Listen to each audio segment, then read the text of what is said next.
The other big differentiator for us is our analysts. So, there is automated alerting. There is a lot of use of technology that is helpful in detecting anomalies, bad actors, stuff happening in your network. What really sets us apart is that we have actual living human beings who are analyzing all that data and correlating it together. Welcome to Business Ninjas, brought to you by WriteForMe, where you'll hear from business leaders who are out there growing their business and slaying it every day. Learn from the masters. Let's get started.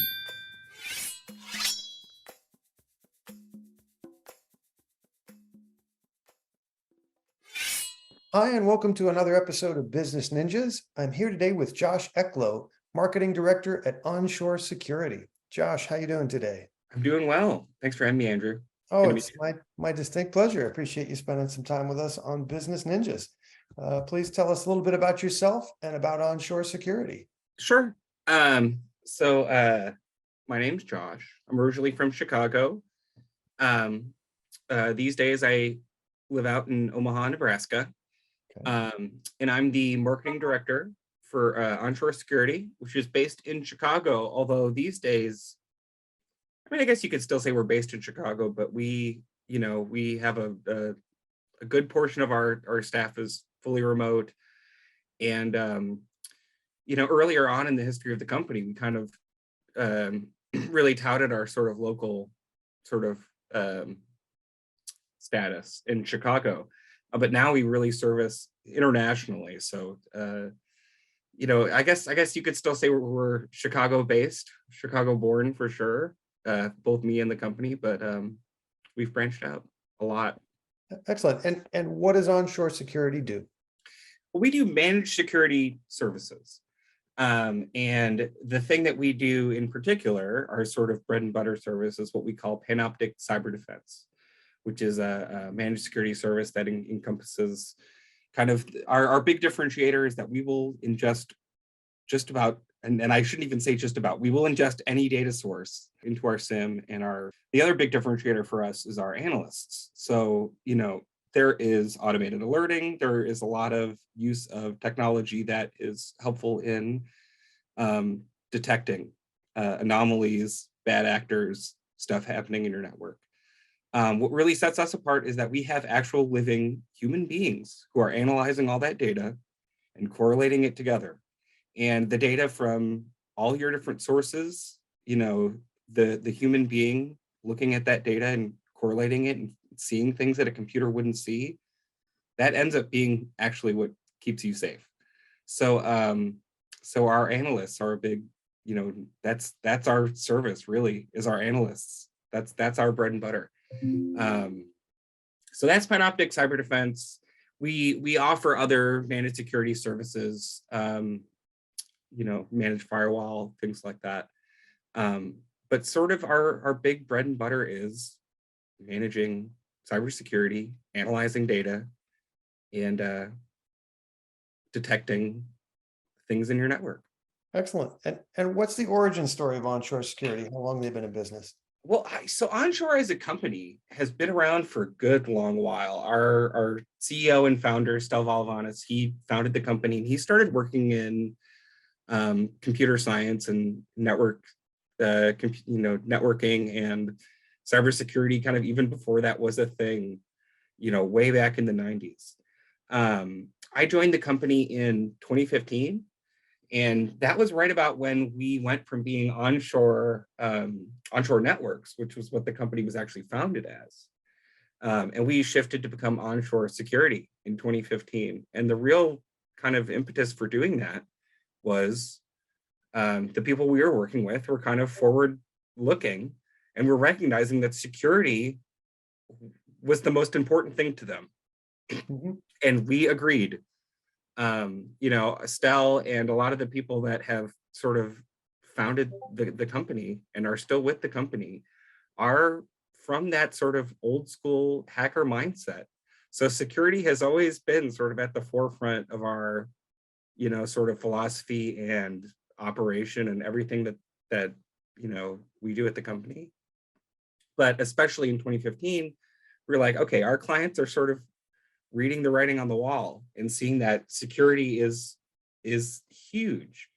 And just even in my time with the company, it's just become, it almost feels like, finally more people are recognizing it as the huge concern that it is. So it's been interesting to sort of see that shift in my time here. But yeah, we made that shift in 2015, and it's been a matter of just sort of getting people on board. I assume that in some ways, the pandemic sort of fed into your business as people started to scatter and work remotely. There's more and more access points and more and more exposure. For sure. Tell me about the COVID years and how you guys have managed to grow the business in the last couple of years. Yeah. Well, I mean, for us, like most companies, we were sort of had maybe one foot in the remote hole or what have you before COVID. Like we would have folks that would either need to or want to work remote for short periods of time. And so we were set up for that, and we were probably set up for it more securely than most, just because we're a security company.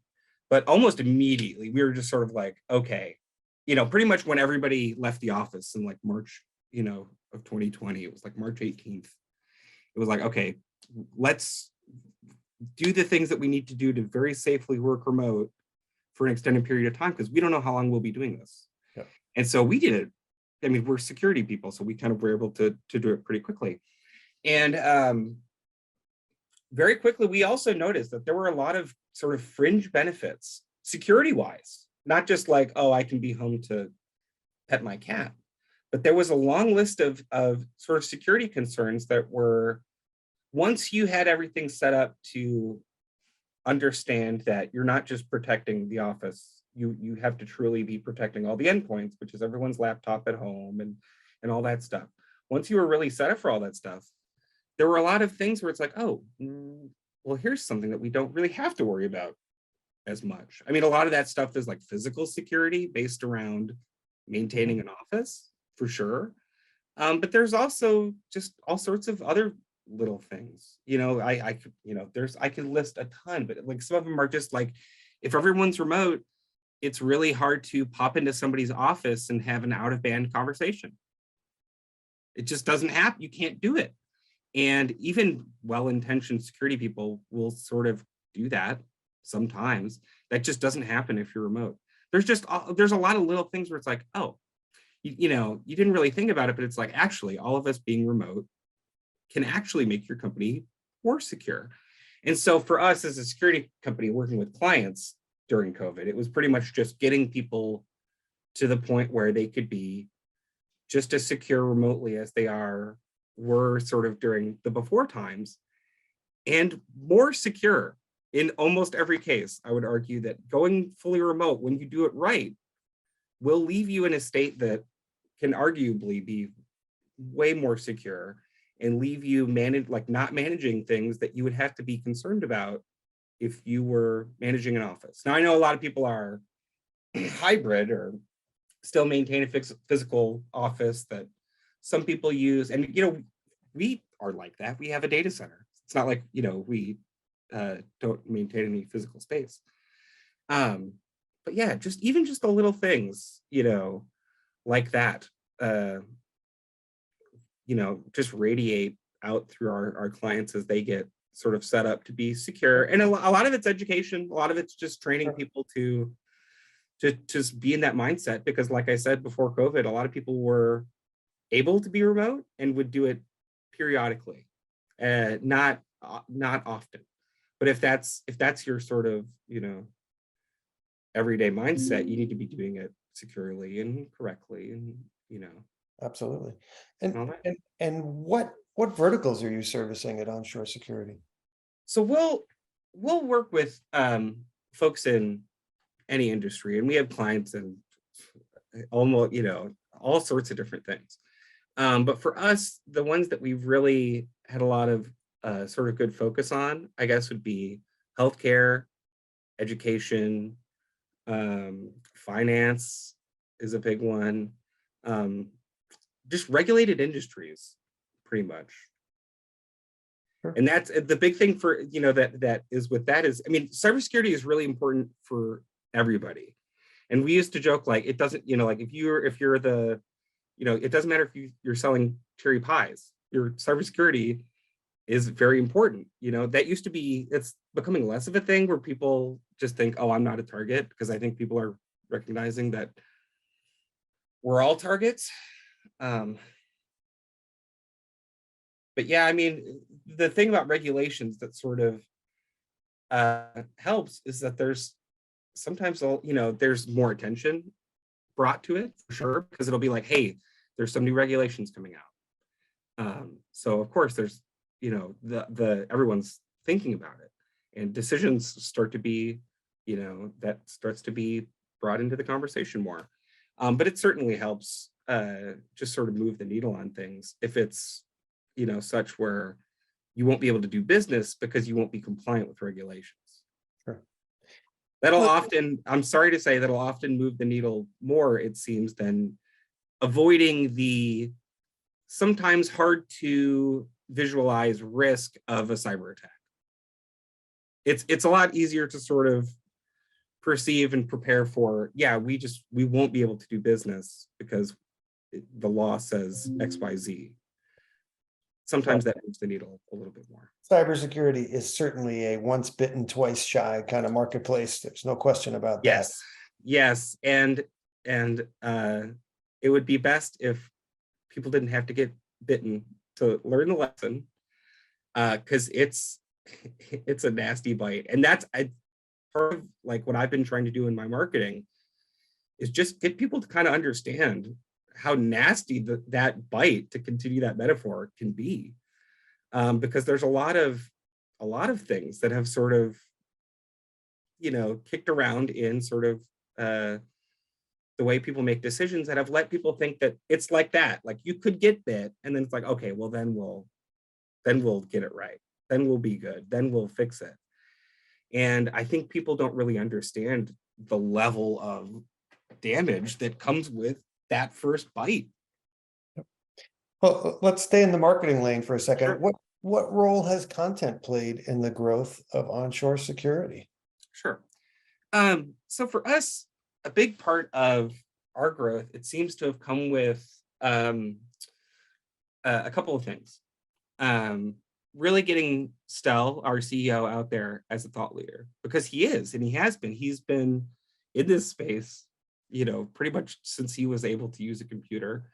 And as far as our company goes, one of the reasons that I've always really liked being with Onshore is we do view this as political. Like we have in our heart, a vested interest in stopping cybercrime and making the internet a safe place to be and do things. And we believe in the power of, when you are secure enough to do and be online, great things will happen. And it makes us actually mad that there are criminals out there who are impeding that and going after, people who are trying to make the world a better place and actively making the world worse by committing crimes. And, it bothers us that a lot of people sort of talk about and refer to cybercrime as if it was some natural disaster that you just can't avoid, like a tornado that just came through the neighborhood. It's like, no, this is crime. This is criminals. These are bad actors. And so, for us, it part of the marketing has been sort of letting people know, like, our why, that's we care about this. We're not just, sort of in it to be in it. And part of that too is just engaging with the community. So it's like, getting Stel out there to be a thought leader and be in articles and talk on panels, and that stuff is great too. But also just genuinely engaging with the community. And I mean locally in Chicago, nationally, internationally, online, especially in person when it's safe to do so. I recognize that during COVID, that was not really a safe thing. But just engaging in the community, because especially with something like cybersecurity, I guess we're competing for business with our competitors, but it's kind of to use another analogy. It's a rising tide raises all ships situation, where if we all have better cybersecurity, it's better for all of us. And we actively want to raise the level of cybersecurity, not just for our clients, but for everybody and for just the average citizen and for the world. So, being genuinely engaged in the community, I think has, helped people sort of see our place and sort of philosophy and desire to do this work. I love that we now have what are referred to as certified ethical hackers. I mean, Yes. it almost sounds silly that we need to have that term, but it's important, because if the only people who knew how to hack all had nefarious intentions, the world would come to a screeching halt pretty quickly. So, all right, look down the road a year from now. What are some things you'd like to be celebrating personally and professionally? I don't know. Lately I've been celebrating, okay. So a very soon celebration, I think, will be when we have our next episode of our podcast. It'll be the 20th episode. Excellent. And that was kind of my goal at the start. It's like, okay, if we can hit a nice, number of episodes, I'll be very happy with that. I would say another successful Blue Team Con. We just had, we're a founding sponsor for a cybersecurity event in Chicago called Blue Team Con. And this was I think the third year this past year.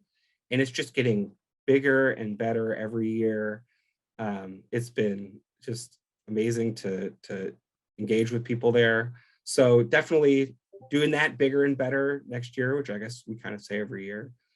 But as far as just professionally goes, I guess, trying to think, maybe launch, a new, version of the website, probably refresh a lot of marketing stuff, as I'm sure all marketers are wanting to do. But there's not a lot of new regulations coming out this year. And the Biden administration has been putting out a lot of really interesting stuff about their new cybersecurity strategy. So I definitely want to keep us writing about that. We've had some sort of content about that. So I'd like to keep pushing on that stuff. And yeah, there's a lot of regulations that I've been writing about for a while that I think are supposed to start sort of hitting this year. We'll see. So I guess, yeah, so professionally, I guess I'm looking forward to seeing how some of that turns out, and then I guess just writing more about it. Excellent. Excellent. Well, I wish you all the best in that endeavor. Yeah, Please tell us what your URL is, where people can find Yeah. OnShore Security, and what social media outlets you're using these days as well. Sure thing. So you want to go to onshore.com for our website. For social media, we're on Facebook. We're still on X. We're on LinkedIn. Definitely follow the company and find Stell. Stell has a great presence on LinkedIn as well. We have a podcast. It's called On Security. You can find it pretty much anywhere you listen to podcasts. Go to, I think it's anchor.com/On Security podcast. You'll find us. We're also on YouTube. And you'll find lots of links to all that on our website. And yeah, I think pretty in the next few weeks, you'll see us out and about at a bunch of different events. We've got Stell talking at an event called Convergence in Chicago. In the next couple of weeks, CornCon is coming up in Davenport. Stell will be speaking at that, and yeah, lots of stuff like that. Excellent. Josh Eklow at OnShore Security, thank you for spending some time with us on Business Ninjas. All the best to you and yours, and continued success to OnShore. Thanks so much. It was great talking to you. My pleasure.